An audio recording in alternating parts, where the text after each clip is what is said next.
سڵاوتان لێبێ و ئەم کاتتان باش. لە یەکەمین پرۆگرامی بنکۆ قسە لەسەر بابەتێکی گرنگ و پەیوەست بە ژیانی زۆرینەی هاوڵاتیان لە هەرێمی کوردستان دەکەین. ئەویش بابەتی ئەنجامدانی گرێبەستی نەشتەرگەریە لە نێوان نەخۆشیان کەسوکارەکەی لەگەڵ پزیشکی ئەنجامدەری نەشتەرگەری. بۆچی هەندێک لە خەڵکی و شارەزایانیش بەم گرێبەستە دەڵێن گرێبەستی مەرگ؟ ئایا ئەم گرێبەستەی ئێستا لە نێوان نەخۆش و پزیشک ئەنجام دەدرێ پێویستی بە گۆڕانکاری و نوێکردنەوە هەیە یاخود نا؟ قوربانیەکان لەم بەرنامەیەدا خۆیان دەدوێن. لەگەڵمان بن.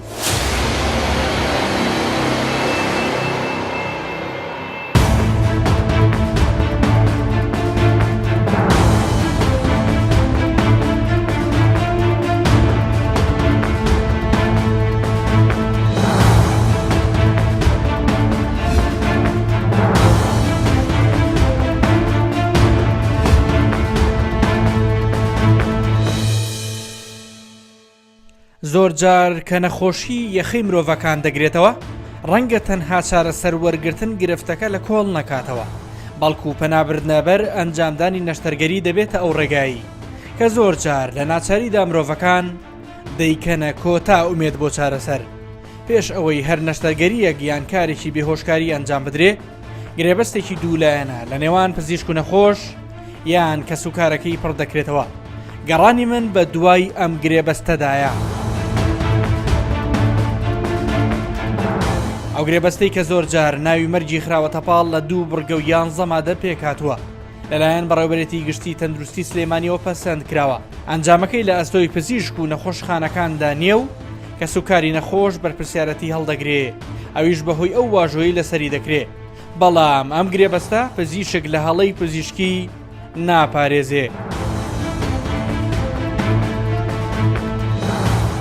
لە بەرگەی یەکەمی گرێبەستەکەدا کە تایبەتە بە ئەنجامدانی نەشتەرگەری چەند مادەیەک هەیە کە سەرجەمیان مەترسیدارە. بڕگەکانیش بریتین لە یەکەم باربوونی خوێن، 2 هەوکردنی برین، 3 چاک نەبوونەوە، 4 خراپتربوون، 5 مردن یان شەلەلی نیوەیی. بە هەمان شێوەی بڕگەی یەکەم بڕگەی دووەمیش لە چەند مادەیەک پێک هاتووە کە بەرپرسیارەتی ئەوانەش دەکەوێتە ئەستۆی کەسوکاری نەخۆش، وەک یەکەم وەستانی دڵ، 2 هەستیاری بە دەرمانەکان، 3 بە ئاگانە هاتنەوە، 4 جەڵتەی دەماغ، 5 درەنگ بە ئاگا هاتنەوە.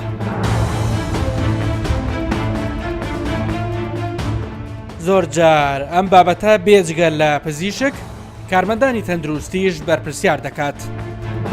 لە ئەنجامی بێهۆشکردنی نەخۆش هەنێک خاڵ نووسراوە کە لەو گرێبەستە هەیە. باسەواکەن ئەگەر ئەم حاڵەتانە ڕوویە ئەوە خۆی بەرپرسیارەتی هەڵەگرێ. ئایا هەبووە لە ئەنجامی هەڵەی کارمەندێکی بێهۆشکاری نەخۆشێک تووشی گرفتێک بوو بێ؟ ئێمە ئەو شتانەی کە لێ وەرەگرین بریتە لەوەی کە موافقەت بێ لەسەر ئەوەی لەوانەیە ئەم نەخۆشە درەنگ خەبەری بێتەوە، لەوانەیە تووشی نەزیفێ بێ لە ناو هەڵی نەشتەرگەری. ئەوەی کە پێمان بکرێ هەر لە ڕووی دەرمان و تەکنیکی بەنج و ئەمانەوە محاوەلەی خۆمانی لەگەڵەکەن، بەڵام هەندێک شت هەیە لە ئیرادیە پەیوەندی بە حاڵەتی بەنجەکەی ئێمە نییە. باشە ئەگەر کەسوکاری نەخۆشێک ڕازی نەبوونەوە ئیمزا بکەن، بڵێ کەواتە نەشتەرگەریەکە ناکرێ. لەم وڵاتەیە تاکەشت کە من دیفاعم لێ بکاوە وەکو قەڵغانێ بەکاری بێنم، تەنها ئەو گرێبەستەیە کە لە بینی من و نەخۆشە هەیە.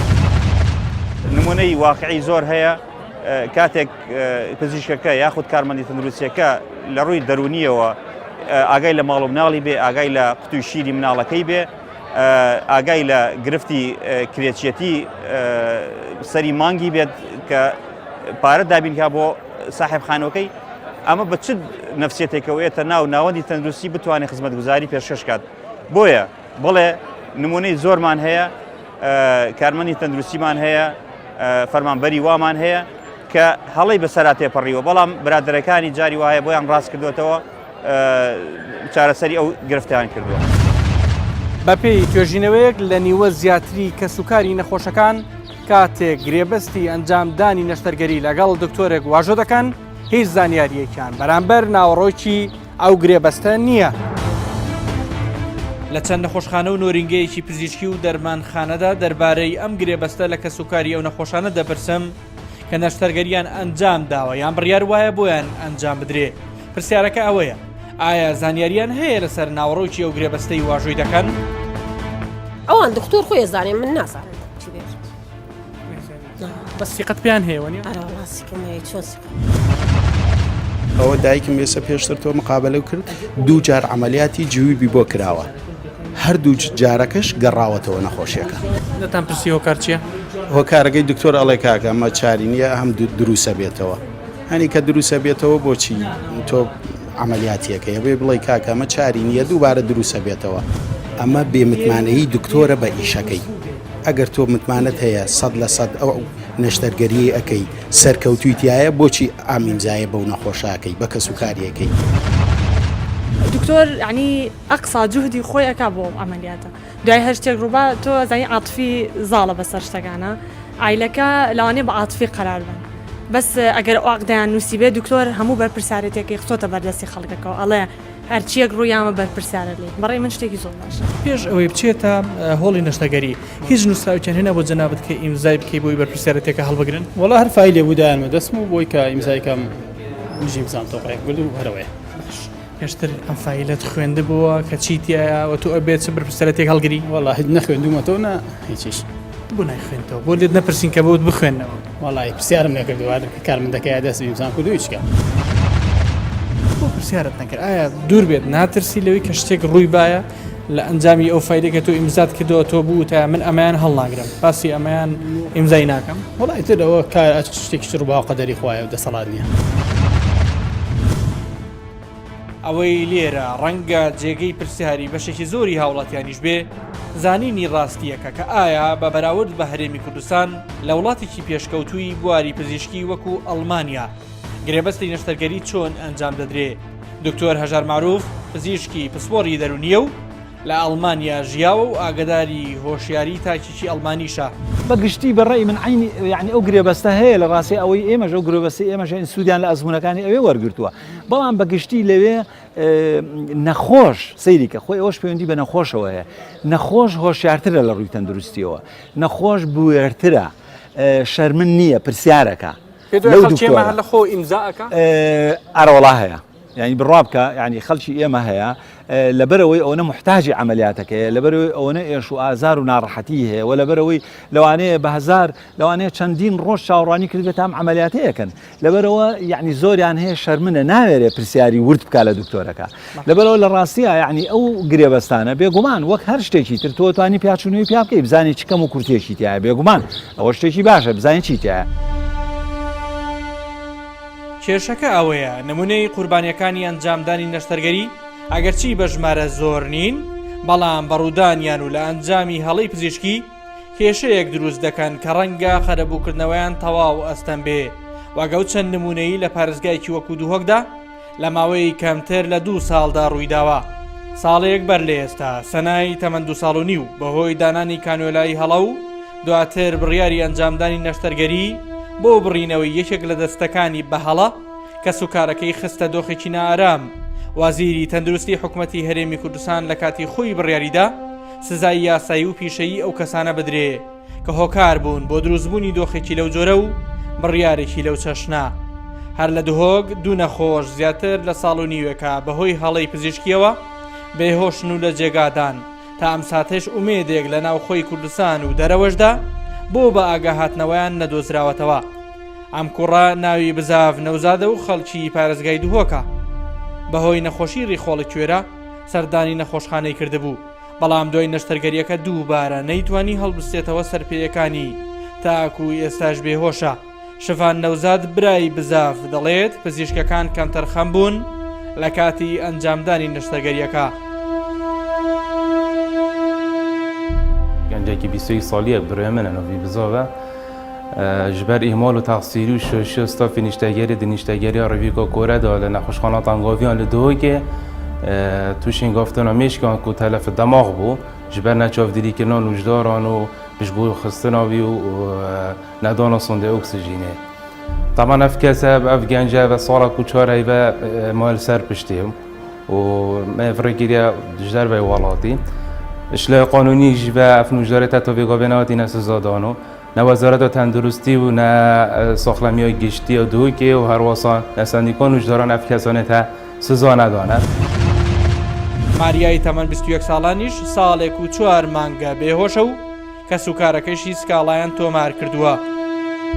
از هفجین ماریا او اکشوان خوشاوت بین قربانیت شاشیت نوجدار و سیستم تندرستی لواز ماریا یا دوگیان بود حیوان هدا بود حساب پدوید کردن بین نخوشخانه زاغیگونه دهوکه لب مخابنی فهم برا نخوشخانه بس درکت بس ناف نخوشخانه وکی چه تشت پدوید نخوشخانه توریده نبود اول نسخ پدوید بل ما ماریا بر نوجدار گفتم ما پدوید نشتجریه نشتجری بود که و بزرگ و یا سلامت بود بس پدوید بهم ودانت یا بوم روزه که دو روزه باش وصل قلت بيدفيت كانت نقل كنا نخوشخانة آزادي مخابني و إسحاف إنا و إسحاف جي ماريا بريفا بيدفي أكسجين بو تشت بيدفينا بو بونمونا وكي أفات إسحاف دنا بو السبب الرئيسي إنه كيف حال ماريا تدا أفايا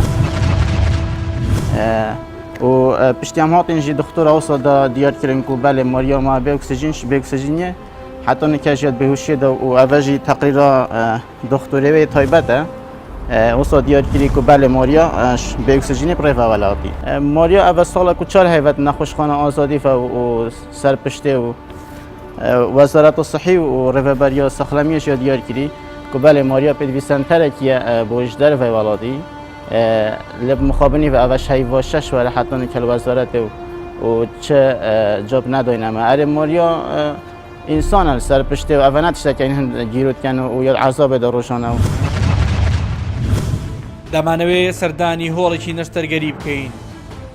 لێرە دکتۆر هەڵوان عەبدوڕەحمان پزیشکی پسپۆری نەشتەرگەری گشتی دەبینم کە ڕۆژانە خۆی چەندین نەشتەرگەری ئەنجام دەدا. پرسیارەکە بووی ئەوەیە ئایا ئامانج لە گرێبەستی نەشتەرگەری دوورکەوتنەوەی پزیشک و لایەنە پەیوەندیدارەکانە لە مەترسی توشبوون بە سزای یاسایی؟ پێ دوایە ئەمە لە بلەم مافەکانی نەخۆش ئەپارێزێت حەقی نەخۆش ئەیە یان نەخێر ئەبێتە قەڵغانێک بڕم نەبوو تۆی دکتۆر بۆی بوو پارێزێت لە مەسەلەی یاسایی. ئەمە طبعا ئەچی قەڵغانێکە بۆ پارێزی دکتۆرەکە ئەوە ڕاستی ئەوە لەبەر ناکەین لە وڵاتی دوگولی بکەین بەڵام لە هەمان کاتە مافی نەخۆشەکەش پارێزراوە لێرانە. مافی نەخۆش لەوایە کە من کەم تەرخەمی نەکەم لە چارەسەرکردنەکەیە ئەبێ ڕەقیبێکیش بەسەر دکتۆرەکەەوە هەبێ ڕقیبێکە بۆی ئەو لە خۆی نشتەگەری ئەنجام لە زیای بۆت نەکە و خبرەی تەواو هەبێ ئەویشتەیکە ئەنجامی کات ئەگەر شتێکیش هەبێت دڵین کە ئاکامی خراپی لەبەرەوە زوو بتوانێت ئیشت بۆ بکە یعنی ئیهمالت نەکات بەجێت نێڵێ و بەسەر عەمەلیاتەکەت بۆ کەم و سبەی سەفەرەکە پشتیوان نابێ بڕات هەبێ ئەمە شتێکی هەر وەکو کڵێشەیەکە ئەکرێت کڵێشەیەکە بڵێ لای کاتب عادل ئیشتی پێ ناکرێت لا كارنيش ما شو كذا إمزاي لك كده أبيتي وبتي تبى تبكات العدل إمزاي كا أبغى شتيكي تقريبا شيء كاتب عدل إمزاي كده إيه أبو بكاري هنا عندك إيه بكاري بوي نخوش كبوي إذا كم نخوش كتأكيد به ويجي شيء أبي شاهد بك أم أكمل خراب أنا هي أبي نخوش بزاري دادقا كما والله كسي أبغى بس هذا كان بيش يا وين هاي استاج بالرابع كبسي كابت ومن يعني من بحكمي الرجال اللي زي طول كان مزايد كذا كسي يبغي بس انا كمان بزاد بالرات هذا ما هاجتيش شقليه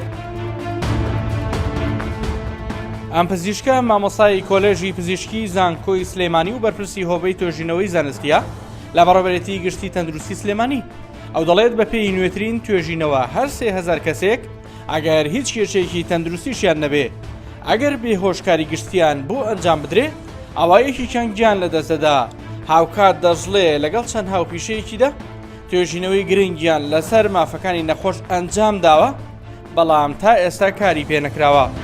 پێویستمان پێ لەبەر توێژینەوە زۆر گرنگە پەرەپێدان و تەطویر بەبێت توێژینەوە نابێ و یەکی لە بوارە گرنگەکان کە بمانێ مافەکانی نەخۆش بە باشی بچەسبێنێ بێت توێژینەوەی زیاتری لە قسە بکەین. من ئەوەندەی ئاگادارم ئەو توێژینەی کە ئێمە کردوانەتوانم نەمبینی زۆر گەڕام لە عێراقا توێژینەی تر نەبینی بۆ نەک لە هەرێم لە عێراقشا سەر مافەکانی نەخۆش لە 2013 کردان ئێستا کاری پێکرێت لە 2013 کردمان 2016 دانێکی ترمان کرد بە هەردووچیان ئێستا کاری پێکرێت بە عەمەلی دکتۆر کاریشی پێ نەکرێت توانیمانە کۆمەڵی مشکلەی گەورە بدۆزینەوە ئەو خەلەلانە ئەمڕۆ بەسبێنێ بە دووسێ هەرە بەکاریان پێ بکرێت بۆ کاری پێ ناکرێت دکتۆر من پرسیارەکەم لێرە لەبەرەوەی 2013 تا 18 بۆ کاری لەسەر نەکراوە 2016 تا ئێستا بۆ گرفتێکی لەبیرمان نەچێ ئەمە ئێستا مەسائلی توێژینەوەی زانستی و ئیشکردن بە داتا لە حاڵەتی ئاساییە ئەکرێ ئێستا لەم ساڵانەی ئەخیرە هەموو کورسان بە حاڵەتی ئاساییە ئەڕوات. ئێرە گۆڕستانی شێخ عەباسە لە سلێمانی. لێرە پێش 3 ساڵ گەلاوێژ نووری بە خاک سپێرراوە. دوای ململانێ لەگەڵ نەخۆشی و درەنگ دۆزینەوەی جۆری نەخۆشیەکەی چیتر ئەو نەشتەرگەریەیشی کە بۆی ئەنجام دەدرێ ناتوانێ ئومێدێکی بۆ بگەڕێنێتەوە تا دوجار بەهۆیەوە گیان لە دەست دەدات. بەڵێ خوێنمانەوە و گرێبەستەکە ئامە بۆ هەموو کەس هەرە و نووسراوە و چاپ کراوە و هەموو کەس ئەو ئیمزای پێکەن کە ئەم کەسە هەرچێکی لە هاو مەسئولیاتی لەسەر خۆتە. چۆن بۆ قبوڵتان کردانی وتان هەموو بەرپرسیارەتێک لەسەر خۆمان بێگومان تۆ ناچاری قوبوڵی کرد. بۆ ناچاری ئەگەرە و گرێبەستە ئیمزانەکەی نەشتەرگەریەکە بۆ ناکرێت. ئەگەر پێشتر تەشخیص بکرایە و پێشتر نەشتەرگەری بۆ بکرایە هەرچەنە ئێمە باوەڕمان بە ئەجەل و بەوە هەیە کە ڕۆژێکە بێ هەمومان بمرین، بەڵام بەو دەرد و ناڕەحەتیە ناچوو کە دایکمی پیا تێپەڕی بەڕاست لەسەر جێگە مایەوە کەم لە جێگایە کەوتکە خۆی ئافرەتێکی بەغیرەت بوو بەڕاستی بۆ نەخۆشی هەر فترەی مانگی ئەخیری لە جێگایە کەوت، بەڵام بە تەواوەتی تاسیری تێکرد و لاواز و بێهێز و بێتاقەتی کردبوو. بەگشتی دکتۆرەکانمان ئەوەندەی هەوڵی پارەپەیاکردنێن ئەوەنە هەوڵی چارەسەرکردن نایە.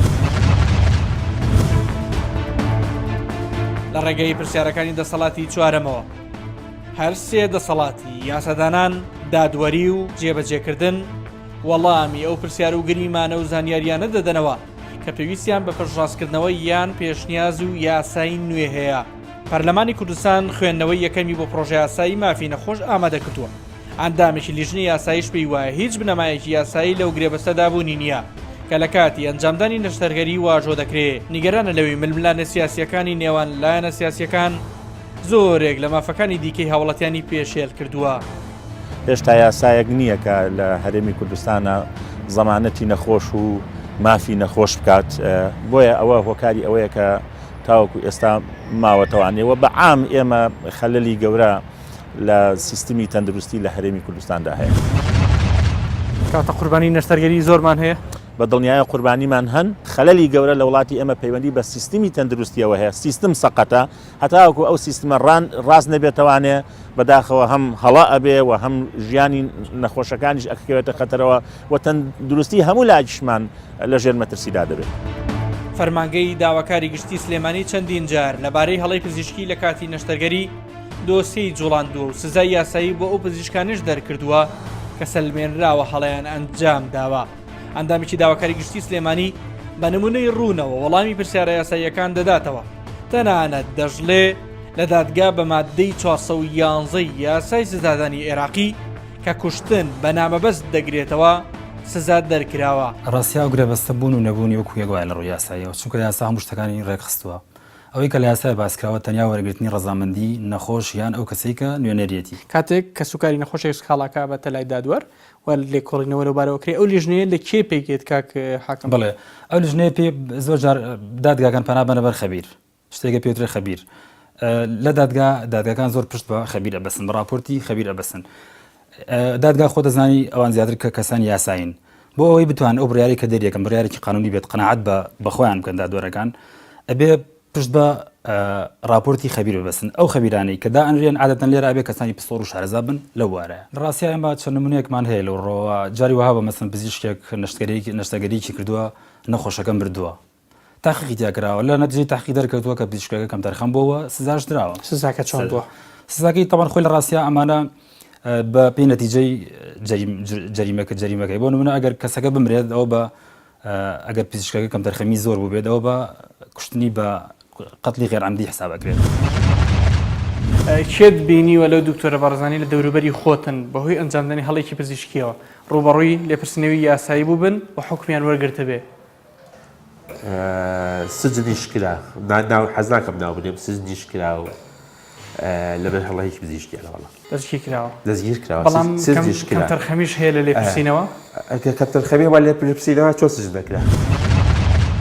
وەکو حاکمێک تۆ ئەو گرێبەستە و واژۆ ئەەکەیت؟ نەخێر من گرێبەستی واژۆ ناکەم. ڕەزامەندی شتێکی زمنیە، ڕەزامەندی شتێکی نەبینراوە، ینی شتێکی زمنیە ئەکرێ هەر مجرد چوونین نەخۆش بۆ لای پزیشک بۆ خۆی ئەمە خۆی لە خۆی ڕەزامەندی بێت.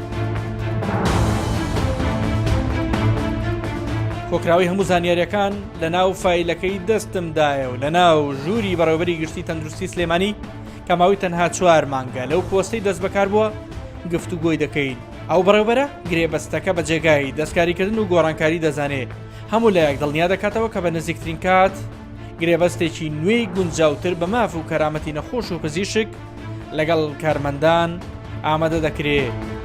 ئەوەی کە پێویستە بکرێت لەو فۆرمە تەنها بە یاساییکردنی فۆرمەکەیە بۆ خۆ دەزانی ئەو فۆرمە لە نێوان کەسی یەکەمی نەخۆشەکە و نەخۆشخانەکە ئیمزاکرێ بڵێن گواژەوەکرێ. ئەوەش گرفتێکی دروست کردووە لە دادگا. هەمیشە دادگا ئەم فۆرمە و فۆرمێکی یاسایی نابینێ. لەبەرەوە ئێمە بیرمان لەوە کردوێتەوە وەکو پرۆژەیەک ئەم فۆرمانە خەڵکی یاسایی لە نەخۆشخانەکان دابنین، ئەم فۆرمانە پڕکەنەوەی سبینێ لە دادگا ئەم فۆرمانە بە فۆرمێکی یاسایی وەرگیرێت. زۆر جار کەرەستەی نەشتەرگەری لە هەناوی نەخۆشە بەجێماوە مقەست و پارچەکانی دیکە کە لە جەنابتان ڕوونترە. بە دڵنیاییەوە هەیە و لە باشترین سنتەری دنیاە ئەم هەڵەیە ڕوئەیە، بەڵام ئەمە مەوەڕێ نییە بۆی کە ئەمە هەڵە نییە. بە دڵنیایی ئەمە هەڵی پزیشکیە و هەڵی ئەو ستافەیەکە نەشتەرگەریەکەکەن ئەبێ هاوڵاتیان وا نەزانن هەر مزعفاتێک کە ڕوئەیە هەڵی پزیشکیە. ئەمە لە هەموو شتێک گرنگترە. مزعفاتێ خۆی طبیعیە ڕوئەیە، ینی احتیمالاتی زۆر زۆرە، بەڵام مزعفاتی ژێ بەڵێ ڕاستە بۆی هەڵی پزیشکی ڕوئە. ئەوان مافی خۆیانە سکاڵا بکەن لەسەر ئەو هەڵەی کە ئەو مزعفاتێکە هەیە.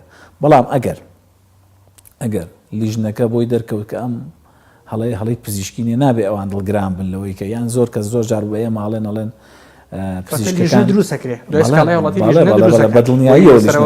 بەڵێ بە دڵنیاییەوە چەندی نمونەشمان هەیە. ئەبێ هاوڵاتیان دڵگران نەبن لەوە ناوەندەکانی ڕاگەاندن و ئەو شوێنانە جواب پیشان نێن کە ئێمە وەکو پزیشکان پشتی یەکترەگرین و چاوپۆشی لە هەڵەکانی یەکترەکەین. نا بە پێچەوانەوە چەندین نمونەمان لەبەردەسایە پزیشکەیە مۆڵەتی کارکردنی لێسەنراوەتەوە، پزیشکەیە لە دادگای ینی گیراوە، پزیشکی عقوبە درراوە، بەڵام زۆر جاریش بەڕاستی غەدر لە پزیشکەکان کراوە لەبەرەوەی ئەو لیژنەیە کە لای دادوەر و بەڕێزەکان و لە محکەمە ئەکرێت تۆزێ لیژنەیەکی کەمتر مختصە، ئەوەی ئێمە مختصرە. ئەوان پێیان وایە وەکو پێم وتی ینی هەر هەڵەیە ڕوو بە هەڵی پزیشکیە، بەڵام من دڵنیاتان دەکەمەوە بێوانیش زانیاریان لەسەرەوە بێ هەموو هەڵەیەک هەڵی پزیشکینی. دکتۆر لەمەوەی ئەم سەرمانگی دەست بەکاربوونی جەنابەت بە پرسیارەکە وا بکەم، ئایا هیچ پزیشکێکی بەڕێز سزادراوە لەسەر هەڵی پزیشکی هاتوێتە بەدەستی جەنابەت دوای ئەوەی لیژنەکە کۆبوو بن لەسەرەوەی ئەمە هەڵی پزیشکی هەیە؟ ژمارەت لایە؟ بەڵێ، یەک پزیشکی پسپۆر. یەک پزیشکی پسپۆر. چی بەرامبەر کراوە؟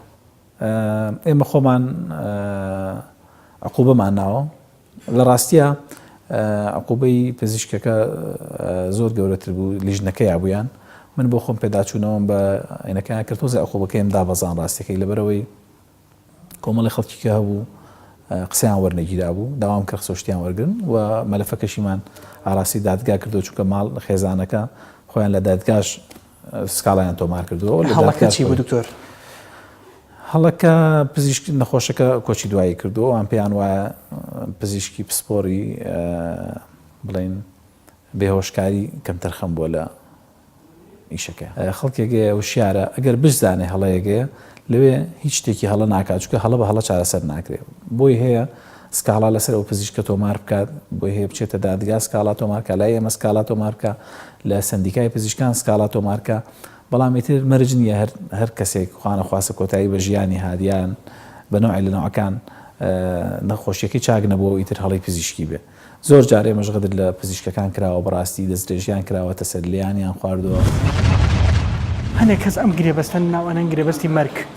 تۆ جەنابەت لەسەر ئەو دەسەواژەیە گرێبەستی مەرگ کاتێک بۆ نەخۆشیێک پێش نەشتەگەری پێش بەنجی عام ئەکرێ قسە چییە؟ ئایا بەڕاستی ناوی برێن گرێبەستی مەرگ؟ بە هیچ جۆرێک بە پێچەوانە و گرێبەستێکە بۆ ژیان، لەبەرەوەی زۆربەی زۆری ئەوانەی کە نەشتەرگەریەکەن جارێکی تر ژیانیان پێ ئەبەخشێتەوە، جارێکی تر لە گرفتێکی گەوری تەندروستی ڕزگاریانە بێ.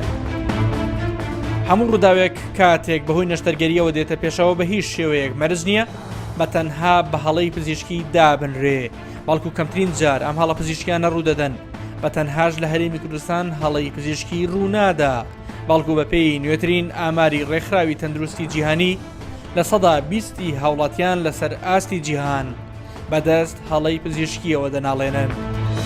بە سەرنجدان لە وتەیە و کەسانەی لە ناو ئەم پرۆگرامەدا وتەیان لێوەرگیراوە لە هەرێمی کوردستاندا تا ئێستا کار بە گرێبەستێکی نایاسایی دەکرێت بۆ ئەنجامدانی نەشتەرگەری. هەڵەی پزیشکی هەبووە لە دادگاکان سزای ئەو کەسان نەدراوە کە سەلمێنراوە هەڵەی پزیشکیان ئەنجامداوە. مەبەست لەم پرۆگرامش تەنها وروژاندن نییە، بەڵکو گەیشتنە بە گرێبەستێکی نوێی ئەنجامدانی نەشتەرگەری کە تێیدا مافەکانی نەخۆش و دکتۆر وەک یەک و هاوتەریب پارێزراو بن. تا بەرنامەیەکی دیکە هەموو لایەکتان لە خۆشییا بن. خواتان لەگەڵ.